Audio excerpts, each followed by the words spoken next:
शुक्रिया। श्रीनगर में सिख कमेटी ने एक प्रेस कॉन्फ्रेंस की। दिल्ली सिख गुरुद्वारे मैनेजमेंट कमेटी के सदर मनजिंदर सिंह ने जम्मू कश्मीर में तब्दीली मजहब मुखालिफ कानून लाने का मुतालबा किया। उन्होंने कहा कि मुस्लिम लीडरान सिख लड़की की वापसी के लिए आगे आए। मनजिंदर सिंह ने कहा है कि वजीर दाखिला अमित शाह ने इस मामले पर कार्रवाई का यकीन दिलाया है। ये किसी भी सूरत में हमारी कम्युनिटी को भी बर्दाश्त नहीं है। ये मसला किसी एक बेटी का नहीं है, ये मसला हमारा कौमी मसला है। इस मसले के अंदर दुनिया भर के हमारी कम्युनिटी के लीडर्स वर्ल्ड वाइड जो हैं, उन लोगों ने अपनी स्ट्रांग रिएक्शन दिया इसके ऊपर। तो हमारी बच्चियों की बात आई तो आपको उपराई क्यों लग रही है? आज यहाँ के कोई मुफ्ती, कोई मौलाना, कोई पार्टी जो हमारी यहाँ की पार्टियां हैं, उनके नुमाइंदे भी कोई हमारे हक में नहीं बोल रहा।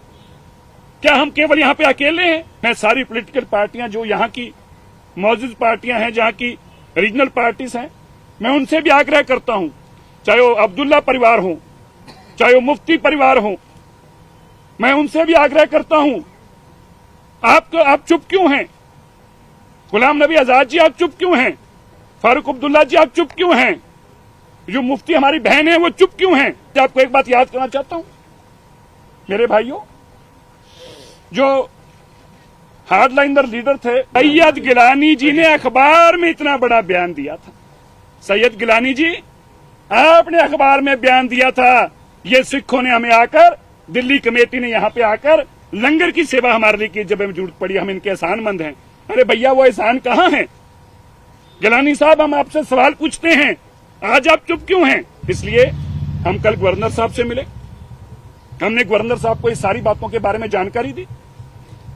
हमने आज सुबह देश के गृह मंत्री अमित शाह जी ने भी आज फोन करके हमसे बातचीत की और उन्होंने ये भी बताया कि वो कल से गवर्नर से टच में है और सारी मॉनिटरिंग कर रहे हैं सारे घटनाक्रम की। और उन्होंने हमें यह भी आश्वासन दिलाया कि ये बेटियां जिस तरह से अगवा की गई हैं, इनके ऊपर सख्त कार्रवाई की जाएगी, किसी को नहीं बख्शा जाएगा, कानून को कानून के तरीके से लिया जाएगा।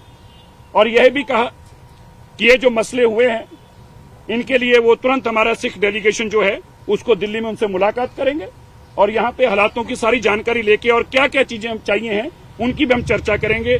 और ये हम कम्युनिटी को आश्वासन देते हैं किसी भी सूरत के अंदर बेइंसाफी नहीं होने दी जाएगी।